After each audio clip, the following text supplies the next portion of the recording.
Hi, it's me again with Corel Tips and Tricks. Somebody sent me this anchor, and he wants to add a cut line right on the outside edge so it's like engraved and then stops and cuts. So he kind of told me a couple of things, and I'm not 100% sure I'm understanding, but I want to look, and I'm going to go order and back a page. And so he's got a white fill. So what he's asking, and the only reason I know that because he mentioned this, I'm going to hit F12 on the keyboard, and he's got behind fill. And that's kind of the key right there. Now let's take the anchor, and see also he's using CMYK, which that white would engrave a little bit, but I'm going to take that away, and I'm going to change my color palette. I never know when people send me files if this is true, but he's got CMYK.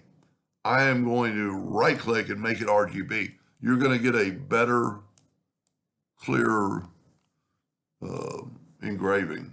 So there's no white background anymore, so we can take this away. And we could take the boundary tool.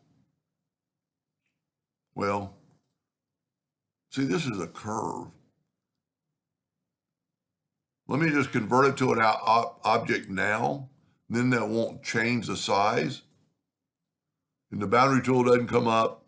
You could go to object, shaping, and boundary. And that would put a boundary around it. And you can't really tell. Let me see if I can't move the boundary away. Let's make the boundary yellow for a second and click it back where we did. And that is right on the edge. And of course, you want to make that red. And then on the inside, the other way that you could do it is take the Smart Fill tool and fill in that center one. I'm going to change the nudge factor to like 5 inches. I'm going to nudge that out of the way. And I'm going to left click, right click, go up and make sure it's the hairline. And then move that over. And that will engrave. Okay. That boundary, the boundary I did not change thickness. So I'll make the boundary hairline. Now what I'm going to do is I'm going to move both hairlines, and I'm going to make this thing yellow. And I'm going to move, I just moved this over. So now I'm hoping I understood him right. And the only problem is that line between these two lines is going to be so thin, it's going to burn away. But that might even be a cool look, even if it to burn away, where the other won't really burn away. But see, we have an outside contour or outside burn line, cut line, and an inside, and that should be right on top. And while I can't change, but CMYK is not as black as RGB. So that's another thing we needed. Okay, I hit P and put it in the center of the page because it wasn't grouped together.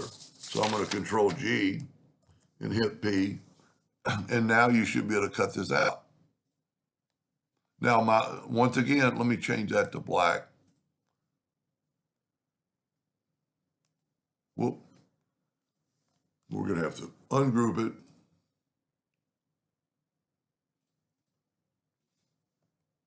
And change it to black and put it back over. See, my only concern is that thin line. So you might have to kind of redraw this and make that line thinner, because around the edges, it's going to be hard to measure a little bit of it because there's really nothing there. Yeah, it does. So that's only 0.7 thickness.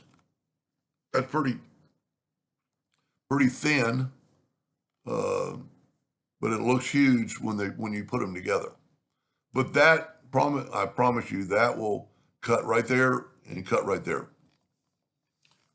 I hope that's what that I understood him right, and I hope I helped him. Thank you for watching.